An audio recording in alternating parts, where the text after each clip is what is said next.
Hello बच्चों, मैं रविकांत सिन्हा आप सबका स्मार्ट स्टडीज़ में बहुत बहुत स्वागत करता हूं। और आज के सेशन में हम लोग वोकेशनल एजुकेशन के तहत स्टोर ऑपरेशन और स्टोर डिज़ाइनिंग के बारे में जानेंगे। या जी हाँ, स्टोर का संचालन किस प्रकार से किया जाए और किस प्रकार से स्टोर की डिज़ाइनिंग की जाए, उसके बारे में आज हम लोग डिस्कस करेंगे। तो ये सेशन बहुत इंपॉर्टेंट होने वाला है।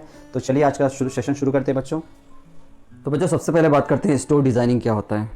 जैसा कि हम देख सकते हैं, स्टोर डिज़ाइनिंग मतलब हो गया स्टोर का पूरा ओवरऑल किस तरीके से उसका स्ट्रक्चर तैयार करना, उसका ढांचा तैयार करना, यही होती है डिज़ाइनिंग। स्टोर डिज़ाइनिंग से अभिप्राय है किसी स्टोर की रूपरेखा तैयार करना, किस प्रकार से वो स्टोर को डिज़ाइन किया जाएगा। जैसे हम कोई घर बनाते हैं, घर बनाने से पहले उसका मैप तैयार किया जाता है, तो उसी प्रकार स्टोर को तैयार करने से पहले उसकी रूपरेखा तैयार की जाती है। ठीक है, तो स्टोर किस प्रकार से दिखाई देगा, कौन सा रेक कहाँ पर होगा, है ना, यहाँ पर कितने सेक्शन होंगे, यहाँ पर काउंटर कहाँ पर होगा, ठीक है, कहाँ पर अलमीरा रखा जाएगा, कहाँ पर जो है रेक बनाया जाएगा, कहाँ पर कितने सारे रेक होंगे।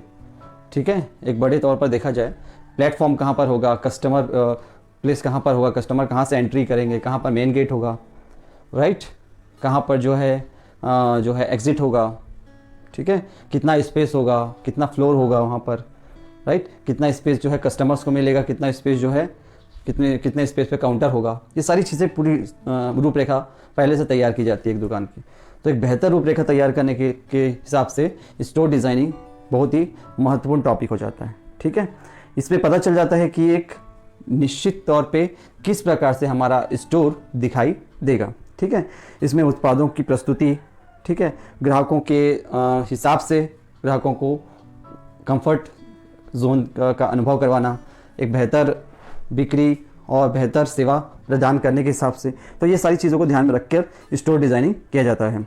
ठीक है, यहाँ पर आ सकता है सामान को प्रस्तुत करने का तरीका का चयन बिक्री की मात्रा को बढ़ाने के लिए ध्यान में रखकर भी किया जाता है। ठीक है, यहाँ पर ज़्यादा से ज़्यादा कस्टमर आ सकें आपके स्टोर में, इस प्रकार से भी डिज़ाइनिंग की रूपरेखा तैयार की जाती है, राइट, कि आपके दुकान में कस्टमर्स आराम से आ सके, आराम से बैठ सके, आराम से बैठकर खरीदी कर सकते हैं। ऐसा ना हो कि उन्हें दिक्कत हो खड़े होने में या बैठने में, या स्टोर में आए तो उनको बहुत ज़्यादा अनकंफर्टेबल लग रहा हो। तो इस प्रकार से बिल्कुल डिज़ाइनिंग करते वक्त इस सब चीज़ का ध्यान रखा जाता है। नेक्स्ट बात करते हैं बच्चों स्टोर डिज़ाइनिंग के उद्देश्य की। देखो, हर एक डिज़ाइनिंग का उद्देश्य होता है। कोई भी रूपरेखा जब तैयार होती है, स्टोर बनता है, उसकी रूपरेखा बनती है, उससे पहले उसका एक उद्देश्य तैयार होता है, क्यों हम इसको बना रहे हैं, क्यों ये रूपरेखा तैयार की जा रही है।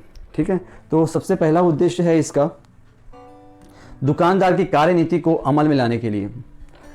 दुकानदार की कार्यनीति मतलब दुकानदार किस प्रकार से वहाँ पर काम करेगा, उसकी कार्यनीति क्या होगी। ठीक है, देखो, स्टोर का डिज़ाइन बेहतर होगा तो डेफिनेटली उसकी कार्य क्षमता और कार्यनीति के बारे में काफ़ी अच्छे से हम जान पाएंगे। ठीक है, तो दुकानदार भी काफ़ी अच्छे से कंफर्टेबली काम कर सकता है।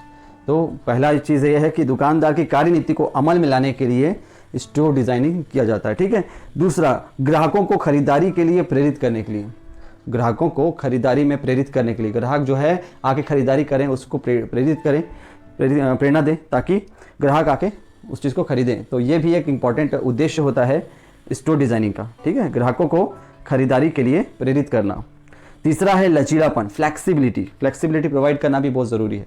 फ्लैक्सिबिलिटी प्रोवाइड करना मतलब हो गया यहाँ पर किसी को कोई भी हौच पौच क्रिएट ना हो, सबके लिए कंफर्टेबल एटमॉस्फेयर क्रिएट हो, सबके लिए वातावरण जो है काफ़ी कंफर्ट हो स्टोर का, इस बात का भी ध्यान रखना ज़रूरी है। चौथा है डिज़ाइन और रख रखाव के ऊपर लगने वाली पूंजी को नियंत्रित करना। यहाँ पर जो भी स्टोर डिज़ाइन किया जा रहा है और उसका रख रखाव किया जा रहा है सामान का, उसमें पूंजी का सबसे इंपॉर्टेंट रोल है। आपको कैपिटल भी उतना ही इन्वेस्ट करना है जितना आपके बजट में है, जितना आपने बनाया है उसका एस्टिमेट, उससे ज़्यादा नहीं होना चाहिए। इससे क्या होगा, आपको लॉस होगा, साथ साथ आप जो है मेंटली जो है हैरेस्ड होंगे। तो बेटर है कि आपकी जो प्लानिंग एस्टिमेट है उसके अकॉर्डिंग ही, अपनी उसकी क्षमताओं के अकॉर्डिंग ही रूपरेखा तैयार की जानी चाहिए। ठीक है, कानूनी रूप से पड़ने वाली ज़रूरतों को पूरा करने के लिए। ठीक है, अब जो कानूनी रूप से जो भी दाव पेज हैं, जो भी सारी चीज़ें हैं, ठीक है, वो सारी चीज़ों को कि में फुलफिल भी होना चाहिए, है ना। ऐसा नहीं है कि हमने स्टोर खोल दिया तो गवर्नमेंट के बिना परमिशन के खोल दिया। बिल्कुल गवर्नमेंट से परमिशन लेकर, बाकायदा उनसे लाइसेंस लेकर हम स्टोर को डिज़ाइन और स्टार्ट कर सकते हैं। आगे बात करते हैं बच्चों स्टोर डिज़ाइन के तत्व के। What are the important elements of store design. Store design के मुख्य तत्व कौन कौन से हैं। सबसे पहला, स्टोर का बाहरी भाग। स्टोर का बाहरी भाग भी बहुत इंपॉर्टेंट है, क्योंकि हम देखते हैं कि बाहरी भाग में हम देखते हैं प्रवेश। जब हम कोई एंट्री करते हैं स्टोर में तो प्रवेश किस प्रकार से होना चाहिए, वहाँ पर जो प्रवेश द्वार है वो किस प्रकार से होगा, खिड़की का प्रदर्शन, खिड़की किस प्रकार से होगी, ठीक है। रंग और सामग्री, बाहर से कितना कौन सा कलर होगा स्टोर का, है ना, कौन सी सामग्री पहले जो रखी जाएगी जो डायरेक्टली बाहर से नज़र आए, ठीक है। चोरी की रोकथाम, ऐसा क्या हम किस प्रकार से डिज़ाइन करें कि यहाँ पर चोरी करने का चांस बहुत ना के बराबर हो, बहुत ही सिक्योर्ड हो, इस प्रकार से डिज़ाइनिंग होनी चाहिए। मतलब सामने में गेट लगा दिया जाए, सामने जो है रेलिंग लगा दी जाए, किस प्रकार से हो, या अलार्म सिस्टम लगा दिया जाए। पार्किंग सुविधा भी बहुत इंपॉर्टेंट। तो ये बाहरी तौर तरीके से हिसाब से जो है डिज़ाइनिंग किया जाता है, ठीक है। दूसरा एलिमेंट है स्टोर का आंतरिक भाग। आंतरिक भाग का डिज़ाइन करना भी एक बहुत बड़ा चैलेंजिंग टास्क है, तो ये इंपॉर्टेंट तत्व भी आता है इसमें लेआउट तैयार किया जाता है कि अंदर में, दुकान के अंदर में किस प्रकार से उसके डिज़ाइन होगा, कौन सा रैक कहाँ पर होगा, ठीक है। स्टोर का वातावरण कैसा होगा, फर्श और छत किस प्रकार से होगा, फर्श जो है जहाँ पर टाइल्स लगेंगे, छत कितनी ऊंचाई पर होगा, ठीक है, कितने फीट ऊंचा होगा, ये बात का सबका ध्यान रखा जाता है। पहचान सूचक, है ना, पहचान सूचक कैसा होगा कि किस प्रकार से पहचानेंगे कि कौन सा सामान किस डायरेक्शन में रखा होगा। तो सारी चीज़ों को जो है अच्छे तरीके से डिज़ाइन किया जाएगा। तो ये स्टोर का आंतरिक भाग में ध्यान रखा जाता है। तीसरा है फिक्सचर।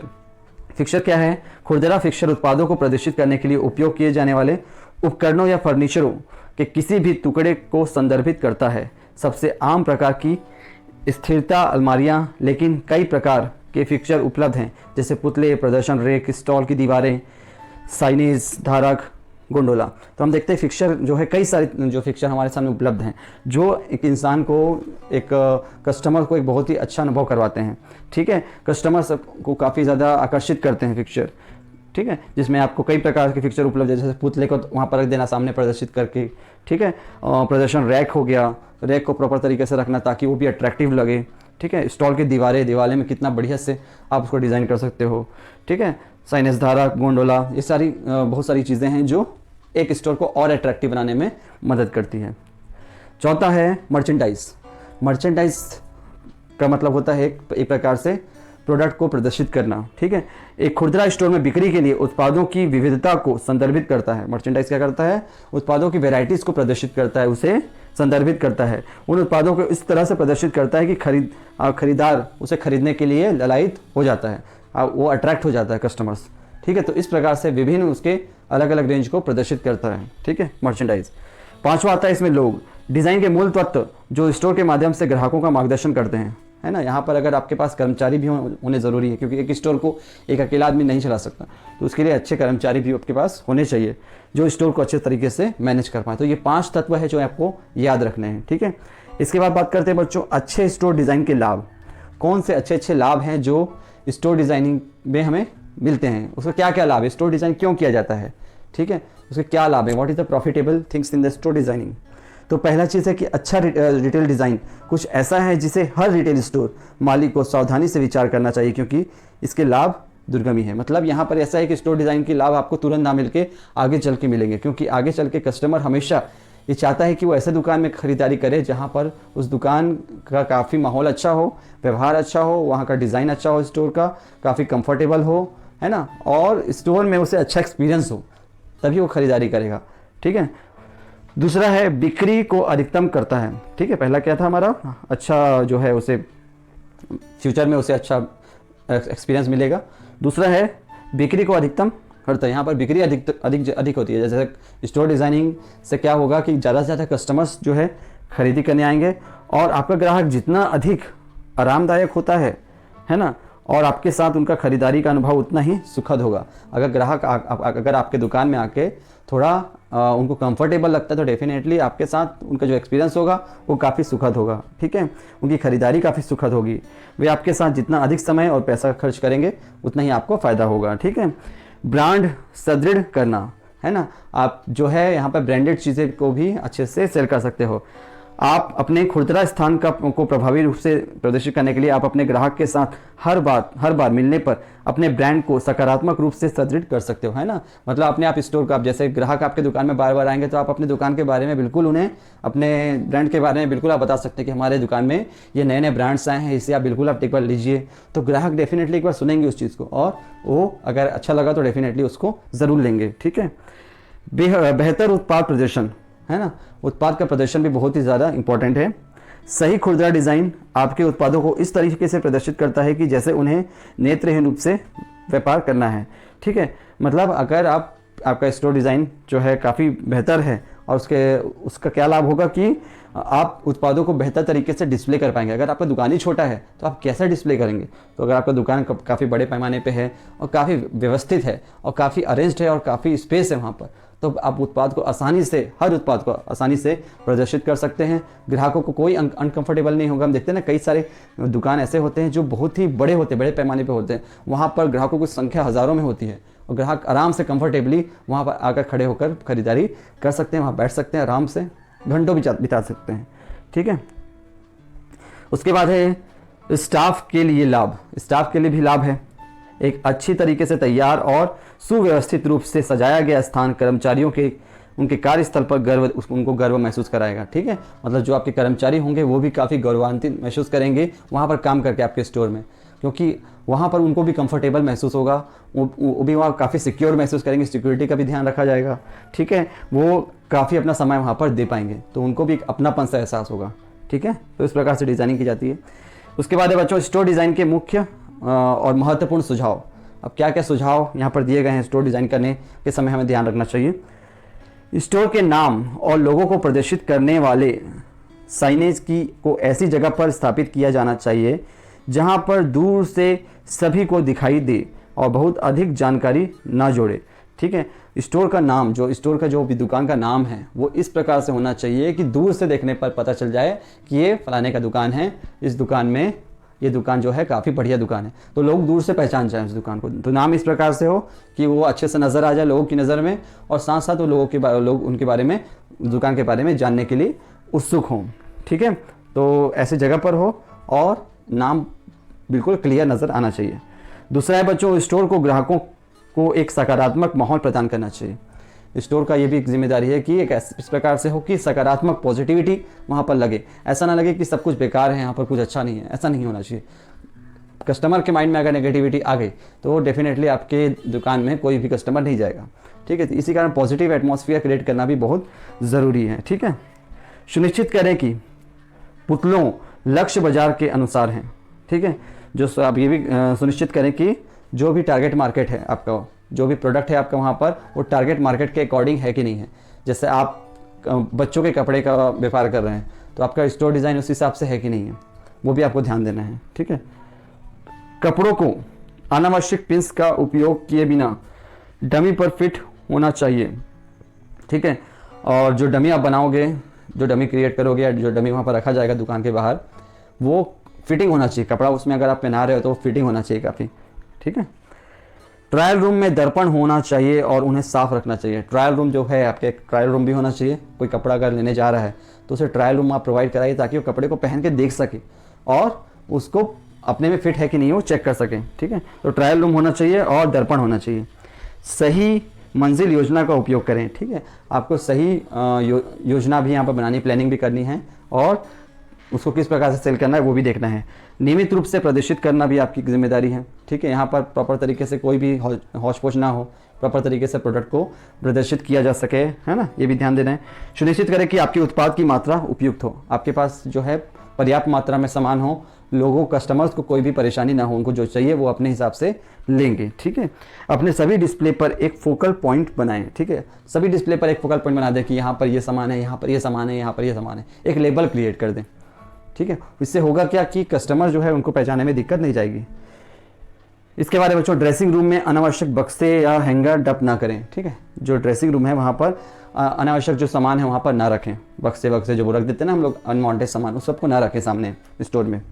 ग्राहकों के मूड को सेट करने के लिए रिटेलर को दीवारों के लिए सही रंग चुनना चाहिए। सही रंग भी बहुत ज़रूरी है। रंग का एक बहुत महत्व होता है कि रंग हमारे दिमाग में पॉजिटिव एनर्जी क्रिएट करता है। ठीक है, रंग अगर अच्छा होगा तो हमारा माइंड भी काफ़ी ज़्यादा कूल होगा, अच्छा होगा। तो रंग का भी चुनाव करना, सही चुनाव करना भी बहुत इंपॉर्टेंट है कि ग्राहकों को चुभे ना रंग। ठीक है, व्यापारियों को सौंपे गए रैक पर अच्छी तरह से व्यवस्थित होना चाहिए। ठीक है, और जो भी बिजनेस चला रहे, जो भी स्टोर चला रहे हैं, उसको रैक प्रॉपर तरीके से अरेंज होना चाहिए, व्यवस्थित होना चाहिए ताकि सामान भी वहाँ पर व्यवस्थित तरीके से रखा जा सके।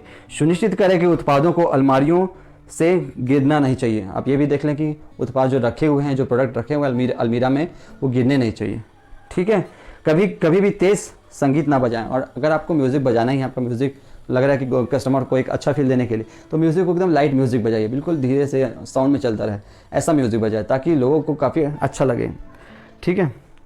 कभी तेज़ रोशनी में तेज़ संगीत ना बजाएं और अच्छी रोशनी हो। आपकी दुकान में रोशनी भी अच्छी होनी चाहिए। अगर लाइट चली गई तो ऐसा नहीं कि लाइट के पास, वहाँ पर बिल्कुल रोशनी भी प्रॉपर होनी चाहिए। फर्श की टाइल्स, छत, कालीन, रेक को साफ और दाग मुक्त रखना चाहिए। और हमेशा अपने स्टोर को दाग मुक्त रखना है, साफ़ सुथरा रखना है, ताकि आप कस्टमर आए तो उनको काफ़ी अच्छा लगे। ठीक है। स्टोर के प्रवेश द्वार या निकास द्वार पर वस्तु कभी भी प्रदर्शित नहीं होनी चाहिए। कभी भी जो एंट्री गेट पे कभी भी कोई प्रोडक्ट को प्रदर्शित ना करें, या फिर एग्जिट गेट पे ना करें, क्योंकि वहाँ पर प्रदर्शित करने से है कि कस्टमर आगे जाएगा ही नहीं। इस कारण कभी भी एंट्री पे और एग्जिट पे कोई भी प्रोडक्ट को प्रदर्शित ना करें। Let the customer enters the shop, और उन्हें देखने दीजिए, तब वो खरीदारी करेंगे। तो शॉप थोड़ा अंदर हो तो काफ़ी अच्छा होगा। ठीक है। उसके बाद है घड़ी, कीमती पत्थर, मोबाइल, हैंडसेट, महंगे उत्पादों को बंद अलमारियों में रखा जाना चाहिए। ठीक है। जो कीमती चीज़ें हैं, है ना, उन सब चीज़ों को आपको एक बंद अलमीरा में रखना चाहिए। बंद अलमीरा मतलब हो गया ट्रांसपेरेंट ग्लास में आप रख दीजिए, खुले में मत रखिए। जैसे हम देखते हैं ना, घड़ी हो गया, मोबाइल हो गया। ठीक है। ताकि वो बाहर से नज़र आए, कस्टमर को बाहर से नज़र आए और वो आसानी से देख सके कि कौन सा प्रोडक्ट क्या है, कौन से प्राइस का है। तो एक अलमीरा बना दीजिए जो ट्रांसपेरेंट हो, ग्लास लगा हो उसमें, और बाहर से वो देख सकें। ठीक है। तो एक व्यवस्थित तरीके से उसको रखा जा सकता है। उसके बाद है ग्राहकों को अपने कैरी बैग प्रवेश द्वार पर जमा करने के लिए कहें। जब भी ग्राहक अपने साथ कैरी बैग लाते हैं तो चोरी से बचने के लिए बहुत ज़्यादा ज़रूरी है कि अनवांटेड कई बार होता है कि हम ध्यान नहीं दे पाते, तो बहुत सारी चीज़ें जो शॉप लिफ्टिंग हो जाती है। कई ग्राहक ऐसे भी होते हैं जो चोरी करके ले जाते हैं। तो उससे बचने के लिए कैमरा अगर नहीं है, कैमरा कई चीज़ों को नहीं पकड़ पाता, तो हमें ये ध्यान देना है कि कैमरा तो लगे हों, साथ साथ जो कैरी बैग लेके आते हैं ग्राहक अपने साथ, उसको वहीं पर काउंटर, जो एंट्री काउंटर है वहाँ पर रखवा दीजिए, ताकि जो है ग्राहक को कोई भी असुविधा ना हो और आपको भी जो है सुरक्षा से सुनिश्चित आप कर पाएँ स्टोर की। ठीक है। ग्राहकों पर बंद नज़र रखने के लिए सीसीटीवी कैमरा स्थापित करें।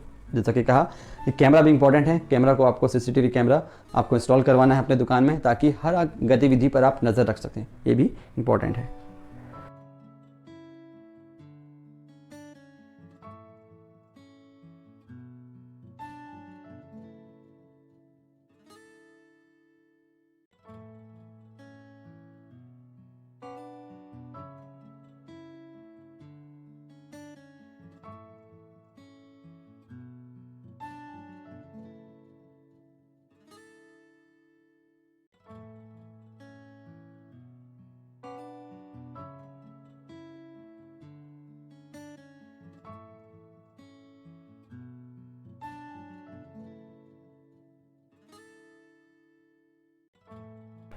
तो बच्चों, ये था आज का सेशन। उम्मीद करता हूँ ये सेशन काफ़ी अच्छा लगा होगा, नॉलेजेबल रहा होगा। तब तक के लिए आप मिलते हैं नेक्स्ट एपिसोड में, नेक्स्ट सेशन में, नेक्स्ट टॉपिक के साथ। तब तक के लिए अपना ध्यान रखिए और पढ़ते रहिए और देखते रहिए smart studies with smart moments with Ravi.